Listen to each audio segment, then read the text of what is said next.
तो अब स्टार्ट करते हैं प्रीपोजिशंस। पहले मेरा प्रीपोजिशंस और मॉडल्स को इस कोर्स में ऐड करने का मन नहीं था, फिर मैंने सोचा कोई बात नहीं, प्रीपोजिशन और मॉडल्स को भी इसी कोर्स में इसी प्राइस पे सिखा देते हैं। ठीक है, तो अब देखते हैं प्रीपोजिशंस। अब प्रीपोजिशंस होती क्या है? ये वर्ड्स होते हैं। पहली बात, ये होते क्या हैं? वर्ड्स होते हैं जो लिंक करती है किस किस को, नोन्स को, प्रोनाउंस को या फ्रेजेस को एक दूसरे से, एक सेंटेंस के अंदर ही। ठीक है, ये क्या क्या, ये कभी डायरेक्शन भी बताती है, कभी लोकेशन भी बताती है, कभी टाइम भी बताती है, और कभी रिश्ता भी बताती है कि एक ऑब्जेक्ट का दूसरे ऑब्जेक्ट के साथ क्या रिश्ता है। ये सारे की सारी जो डेफिनेशन है हम डिटेल में जब हम एग्जांपल्स के साथ पढ़ेंगे तो हमें पता चल जाएगा। तो कुल मिला के क्या है कि ये एक तरह का लिंक बनाती है नॉन प्रोनाउन और फ्रेजेस के बीच में। सबसे पहले हमारे पास कुछ प्रीपोजिशंस होते हैं जो टाइम के प्रीपोजिशन होते हैं, जिनको हम कहते हैं प्रीपोजिशंस ऑफ टाइम, जैसे एट, ऑन वगैरह। अब हम एक एक का इस्तेमाल देखते हैं। सबसे पहले एट का। ये यूज़ होता है किसी स्पेसिफिक टाइम की बात करने के लिए, ठीक है, या फिर किसी स्पेसिफिक पॉइंट्स का बात करने के लिए टाइम के अंदर, एग्जैक्ट स्पेसिफिक। जैसे the meeting starts at 3 PM, तो एग्जैक्ट टाइम बताया गया है, स्पेसिफिक टाइम बताया गया है, तो वहाँ उस टाइम के साथ क्या लगेगा? एट। उसी तरीके से I usually wake up at sunrise, तो एक पर्टिकुलर टाइम बताया गया है कि सुबह सूरज निकलने के टाइम पे मैं उठता हूँ, तो इसलिए क्या यूज़ हुआ? एट। अब देखते हैं ऑन। ये डेज और डेट्स के साथ इस्तेमाल होता है, जैसे यूजली, जैसे I have a doctors appointment on Monday, तो डे था उसके साथ। उसके बाद ये जैसे जुलाई 10 डेट थी, तो उसके साथ ऑन लगा। उसी तरीके से अब हम देखते हैं इन का यूज़। इन, तो ये मंथ्स, ईयर्स, सेंचुरीज या फिर बहुत लंबा अगर कोई पीरियड दिया हो टाइम का तो उसके साथ यूज़ होता है। जैसे द न्यू सेमेस्टर बिगन्स इन सितंबर। उस तरीके से ईयर्स की एग्जांपल देखें तो ही वाज बर्न इन 1990। ठीक है, अब बाई की देखते हैं कि बाई का यूज़ कहाँ होता है।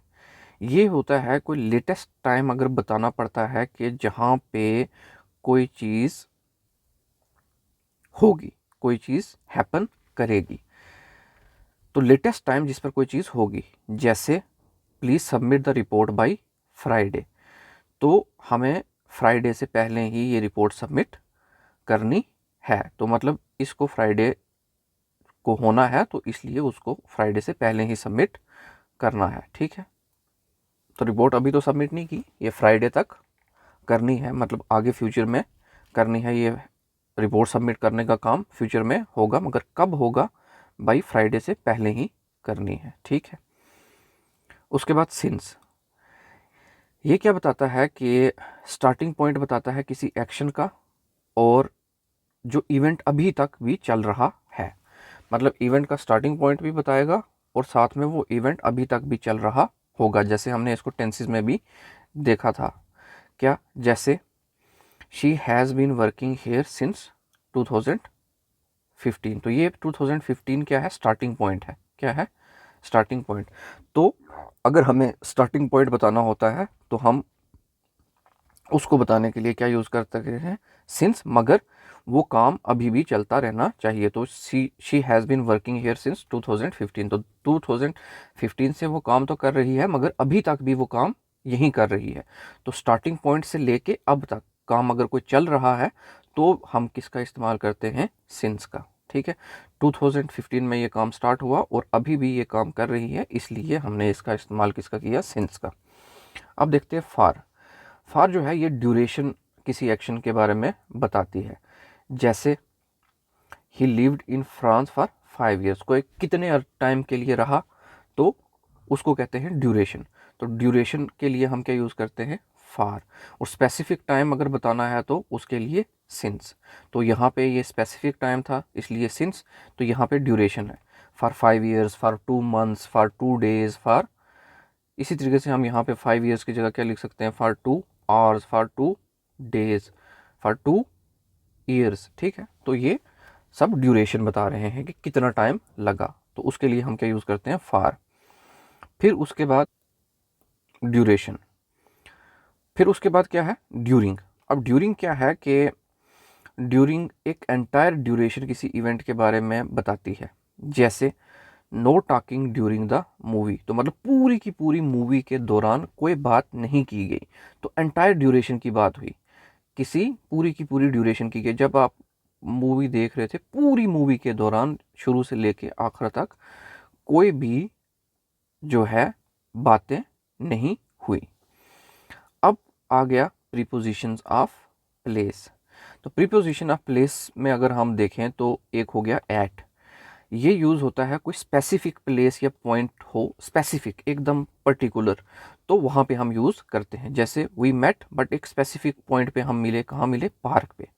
उसी तरीके से she is waiting at the bus stop, वो वेट कर रही है मगर वो स्पेसिफिक स्पॉट पे वेट कर रही है, जो क्या है, बस स्टॉप। ठीक है, उसी तरीके से इन, ये होता है कि अगर कोई इनक्लोज्ड स्पेस हो, जैसे ये कोई चीज़ है, ये खुली हुई है, तो अगर इसको मैं बंद कर दिया तो ये क्या हो गया, इनक्लोज्ड स्पेस। या फिर बड़े बड़े एरियाज़ या फिर कंट्रीज़ के साथ भी इन यूज़ होता है। तो जैसे शी लिव्स इन न्यूयॉर्क, तो कंट्रीज के साथ हमने कहा यूज़ हो सकता है। फिर the keys are in the drawer, तो ड्रावर क्या है, एक इनक्लोज्ड स्पेस है, तो चाबियाँ ड्रावर के अंदर हैं, तो वहाँ पे भी हमने क्या यूज़ किया, इन। अब हम देखते हैं ऑन। तो ऑन होता है जब किसी को सरफेस के ऊपर, कोई चीज़ किसी सरफेस के ऊपर हो या फिर किसी स्पेसिफिक पार्ट के ऊपर हो। जैसे the book is on the table, तो ये टेबल है, तो टेबल के ऊपर क्या है, बुक, तो कोई चीज़ किसी सरफेस के ऊपर हो, तो इस टेबल के सरफेस के ऊपर क्या है, book. He has a tattoo on his arm, तो आर्म के सरफेस के ऊपर क्या है, टैटू है, तो वहाँ पे भी हमने क्या यूज़ किया, ऑन। ठीक, उसके बाद अवर, तो ये है कि ये बताता है कि कोई चीज़ किसी पॉइंट से हायर है। जैसे एक पॉइंट ये है, कोई चीज़ इससे ऊपर है, तो किसी पॉइंट से अगर ऊपर है तो हम क्या यूज़ करते हैं, अवर। जैसे the lamp is hanging over the table, तो पॉइंट क्या हो गया हमारे पास, टेबल। ठीक है, और लैम्प क्या है, ऊपर हैंग कर रहा है, तो ये हो गया पॉइंट, और लैंप इसके ऊपर, किसी पॉइंट के ऊपर। ये हमारे पास टेबल था, टेबल हो गया पॉइंट, और लैंप ये उस पॉइंट के ऊपर हैंग कर रहा है, तो इसलिए हमने क्या यूज़ किया, अवर। क्या, कोई किसी पॉइंट से ऊपर अगर कोई चीज़ होती है, तो अवर the lamp is hanging over the table. उसी बात पे अब स्टार्ट करते हैं, अंडर का क्या यूज़ होता है। तो ये बताती है कोई चीज़ किसी पॉइंट से लोअर हो, अगर ऊपर होगी तो अवर, अगर किसी पॉइंट से लोअर होगी तो अंडर। जैसे the cat is sleeping under the bed, अब ये एक पॉइंट है बेड, और कैट जो है वो बेड के नीचे है, ये हो गया बेड, एक हो गया पॉइंट, और कैट क्या है, उस पॉइंट से नीचे है, तो इसलिए हमने क्या यूज़ किया, under. The cat is sleeping under the bed. अब देखते हैं बिटवीन। बिटवीन क्या बताता है, दो पॉइंट के मिडल की चीज़ को बताता है। अगर कोई चीज़ किसी दो पॉइंट के बीच में है तो उसको लिए हम क्या यूज़ कर सकते हैं, बिटवीन। जैसे the coffee shop is between the bank and the book store, इधर बैंक है, इधर बुक स्टोर है, तो बीच में हमारे पास क्या है, कॉफ़ी शॉप, तो उसके लिए हम क्या यूज़ करेंगे, बिटवीन। फिर आ गया हमारे पास तो अमंग जो है वो यूज़ होता है ऐसी चीज़ों के लिए जो स्पेसिफिकली मेंशन पोजीशन नहीं की गई। तो जैसे she found her wallet among the clothes, तो उसने अपना वॉलेट पाया, बट क्लॉथ्स के बीच में, बट कहाँ, पहले या दूसरे क्लॉथ के बीच में, पहले या चौथे क्लॉथ के बीच में, दूसरे या पांचवें, ये हमें पता नहीं है। तो स्पेसिफिकली पोजीशन हमें पता नहीं है। तो जब हमें स्पेसिफिकली पोजीशन पता नहीं है मगर हमें पता है कहीं बीच में कोई चीज़ है, तो हम उसके लिए क्या कर सकते हैं, अमोंग का यूज़ कर सकते हैं। तो जैसे इस वॉलेट का हमें पता नहीं था कि कौन से कपड़ों के, मतलब कौन से नंबर के कपड़ों के बीच में है, तो हमने क्या यूज़ किया, अमोंग को यूज़ कर लिया। ठीक है, और अगर हम देखें बिटवीन, तो बिटवीन में हमें पता था कि बैंक और बुक स्टोर के बीच में है हमारे पास कॉफ़ी शॉप, तो इसलिए बिटवीन यूज़ किया था, और यहाँ पे अमंग में हमें पता नहीं था। अब हम देखते हैं प्रीपोजिशन ऑफ डायरेक्शन में क्या क्या आता है। सबसे पहले इसमें आता है टू। तो टू क्या बताता है कि कोई मूवमेंट किसी तरफ, किसी स्पेसिफिक प्लेस की तरफ कोई मूवमेंट होती है, उसको इंडिकेट कौन करता है? टू। जैसे ये एक प्लेस है और इसकी तरफ अगर कोई मूवमेंट हो रही होगी तो हम उधर क्या यूज़ करेंगे? टू। जैसे she is going to the market, तो ये अगर मार्केट है तो ये अगर लड़की है तो ये किसकी तरफ जा रही है? एक पर्टिकुलर डायरेक्शन की तरफ, प्लेस की तरफ जा रही है, मार्केट की तरफ जा रही है, तो यहाँ पे हम क्या यूज़ करेंगे? To. She is going to the market. उसी तरीके से we walk to the park. उसी तरीके से अगर ये हम लोग हैं तो यहाँ पे ये क्या है? हमारे पास पार्क है, तो हम अगर इस पार्क की तरफ जा रहे हैं तो हम क्या? We walk to the park. ठीक है, हम यहाँ पे क्या यूज़ करेंगे? टू। उसी तरीके से इनटू। इनटू क्या है कि इंडिकेट करता है मूवमेंट आउटसाइड से इनसाइड। मान लो ये एक चीज़ है, बाहर है, अब ये बाहर से अगर अंदर जाएगी तो आउटसाइड से अगर इनसाइड जाएगी तो हम क्या यूज़ करते हैं? इनटू।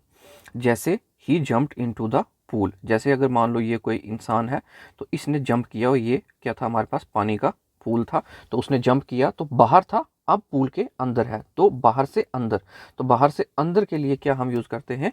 इनटू। ठीक है, अब देखते हैं ऑन टू। ये मूवमेंट के बारे में बताता है जो किसी सरफेस की तरफ होती है। ठीक है, जैसे she put the vase on to the shelf. ठीक है, ये खाली टू वर्ड्स है। इनटू में क्या था? आउटसाइड से इनसाइड, तो ये सिर्फ टू वर्ड है, मतलब एक तरफ से दूसरी तरफ में मूवमेंट के लिए हम क्या यूज़ करते हैं? On to. जैसे she put the vase on to the shelf, तो ये ऑन टू क्या है कि उसने शेल्फ के ऊपर रख रही थी। ठीक है, और ये मूवमेंट है ना, क्योंकि वो मान लो ये इंसान का हाथ है तो ये चीज़ उठाई और ये उठा के वहाँ शेल्फ तक लेके जा रहा है, तो ये एक मूवमेंट को शो कर रहा है, हैंड की मूवमेंट। तो जब हम मूवमेंट को शो करते हैं किसी सरफेस की तरफ तब हम क्या यूज़ करते हैं? On to. अब उसी तरह फ्रॉम। तो फ्रॉम क्या है कि ये स्टार्टिंग पॉइंट किसी भी मूवमेंट का बताता है।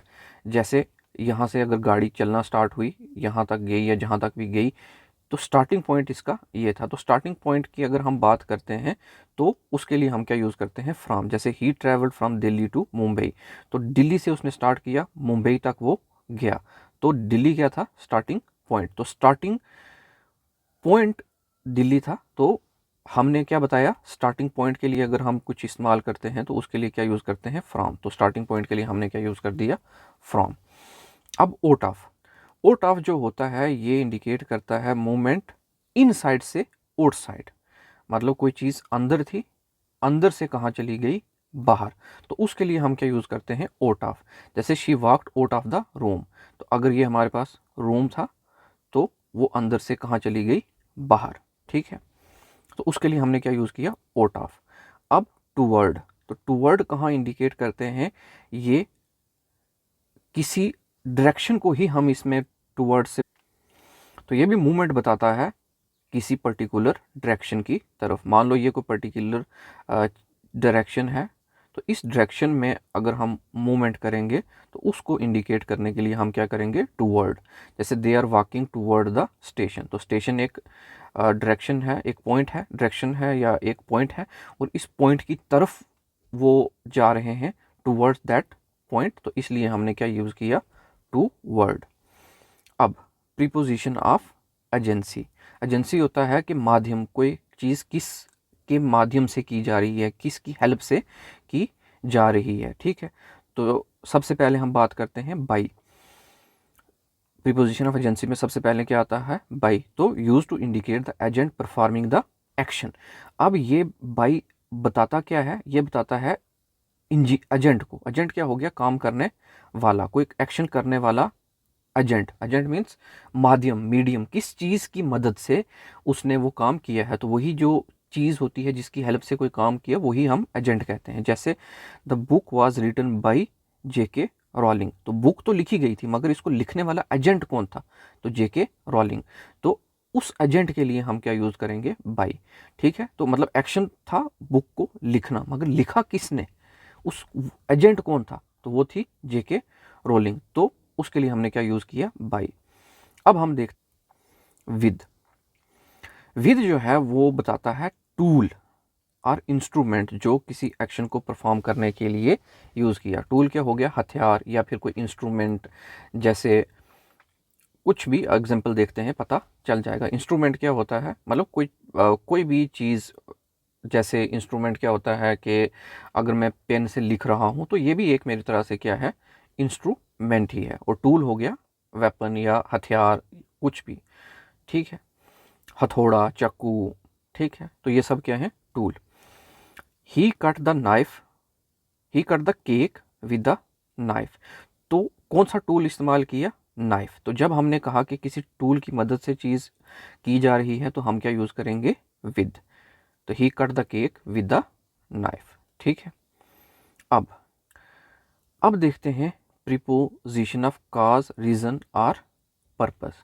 जब हमें कोई वजह बतानी पड़ती है या कोई पर्पस बताना पड़ता है तो तब जो प्रीपोजिशन यूज़ होते हैं वो हम बताते हैं। जैसे सबसे पहले फॉर। फॉर यूज़ होता है हमें पर्पस या रीज़न बताने के लिए किसी चीज़ का। जैसे this gift is for you, ये गिफ्ट आपके लिए है। तो इस गिफ्ट का पर्पस क्या है, आपके लिए है। मतलब इस गिफ्ट का यही पर्पस है कि ये आपका है, आपके लिए है। क्यों है ये गिफ्ट, आपके लिए है। अगर आप नहीं तो ये गिफ्ट नहीं। तो मतलब ये गिफ्ट का पर्पस ये है कि ये आपके लिए लाया गया है। तो this gift is for you, तो हमने इसका पर्पस बता दिया कि ये पर्पस, ये गिफ्ट क्यों लाया है। जैसे अगर आप पूछोगे ना इस पर्पस क्या है, गिफ्ट का पर्पस क्या है, तो आप क्या जवाब दोगे, इसका पर्पस ये है कि ये आपके लिए है, ये आपका है। तो पर्पस के लिए फॉर इस्तेमाल होता है। फिर बिकॉज ऑफ, ये रीज़न बताता है किसी चीज़ का। जैसे द गेम वॉज कैंसल्ड, अब कैंसिल तो हुई थी गेम, मगर क्यों कैंसिल हुई थी उसके लिए हम क्या बताते हैं, बिकॉज ऑफ द रेन।